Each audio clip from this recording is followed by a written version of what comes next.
कहानी की शुरुआत होती है 19 फरवरी 1630 से, जब शिवाजी महाराज का जन्म पुणे के पास बसे शिवनेरी के किले में हुआ। उनके पिता का नाम शाहजी भोसले और मां का नाम जीजाबाई था। और शिवाजी के पिता उस समय सेनापति के तौर पर बीजापुर की मुगली सल्तनत के लिए काम किया करते थे। दरअसल जब शिवाजी का जन्म हुआ उस समय दक्षिण की सत्ता 3 इस्लामिक सल्तनतों में बटी हुई थी। पहली बीजापुर, दूसरी अहमदनगर और तीसरी गोलकोंडा।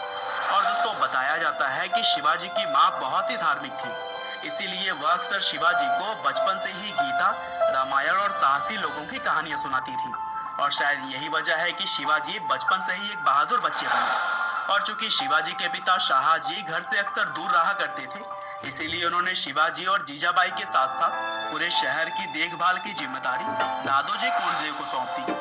और फिर दादोजी ने ही शिवाजी को युद्ध नीति, घुड़सवारी, तलवारबाजी और निशानेबाजी सिखाई। और इस तरह से वह आज भी शिवाजी के गुरु के तौर पर याद किए जाते हैं। वैसे तो दादोजी चाहते थे कि शिवाजी भी अपने पिता की तरह ही बीजापुर के शासक आदिल शाह की सेना में एक अच्छे पद पर काम करें, लेकिन शिवाजी को गुलामी बिल्कुल भी मंजूर नहीं थी। और छोटी उम्र में ही शिवाजी के मन में स्वराज्य की चाह उमड़ पड़ी थी। और फिर अपने इसी सपने को पूरा करने के लिए शिवाजी ने स्थानीय किसानों और मावली में रहने वाले कुछ दोस्तों के साथ मिलकर एक छोटी सी सेना तैयार कर ली। और बताया जाता है कि वैसे तो मावली में रहने वाले हर युवा बहुत ही साहसी थे, लेकिन बस कमी थी तो सही गाइडेंस की, और वह उन्हें दिया शिवाजी ने।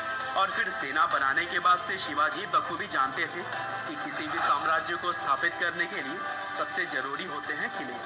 और इसलिए उन्होंने 1645 में सिर्फ 15 साल की उम्र से ही किलों पर अपना कब्जा जमाना शुरू कर दिया। सबसे पहले उन्होंने आदिल शाह के कमांडरों को रिश्वत देकर तोरणा और चाकन के किलों पर अपना कब्जा जमा लिया। लेकिन जब यह बात बीजापुर के शासक आदिल शाह को पता चली, तब उसने शिवाजी के पिता शाहजी को बंदी बना लिया। हालांकि 1649 में शाहजी को इस शर्त पर रिहा कर दिया गया कि शिवाजी तोरणा का किला छोड़ देंगे। लेकिन 1656 में, यानी कि महज 7 साल के बाद, शिवाजी ने आक्रमण करते हुए फिर से किले को हथिया लिया।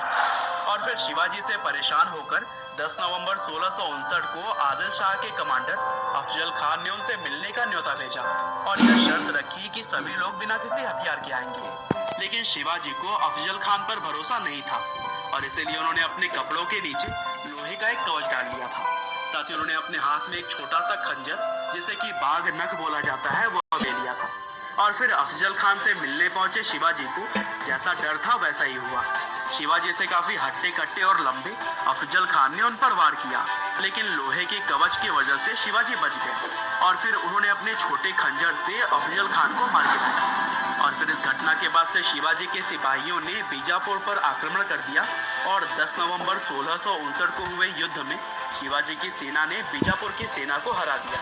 और दोस्तों कहा जाता है कि शिवाजी के युद्ध लड़ने की टेक्निक कुछ इस तरह की थी जैसे कि आजकल सर्जिकल स्ट्राइक में होता है। और पहाड़ियों में छुपते हुए युद्ध करने की नीति की वजह से उन्हें माउंट रैट के नाम से भी जाना जाता है।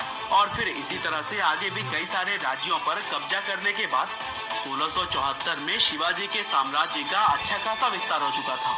और फिर पश्चिम महाराष्ट्र में स्वतंत्र हिंदू राष्ट्र की नींव रखने के बाद शिवाजी ने अपना राज्याभिषेक करवाना सही समझा।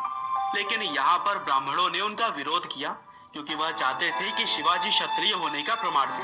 और फिर वाराणसी में रहने वाले गागा भट्ट नाम के पंडित ने शिवाजी का संबंध मेवाड़ के सिसोदिया वंश के साथ जोड़कर क्षत्रिय होने के सबूत उन तक भेजे, जिससे संतुष्ट होकर ब्राह्मणों ने 6 जून 1674 को उनका राज्याभिषेक किया।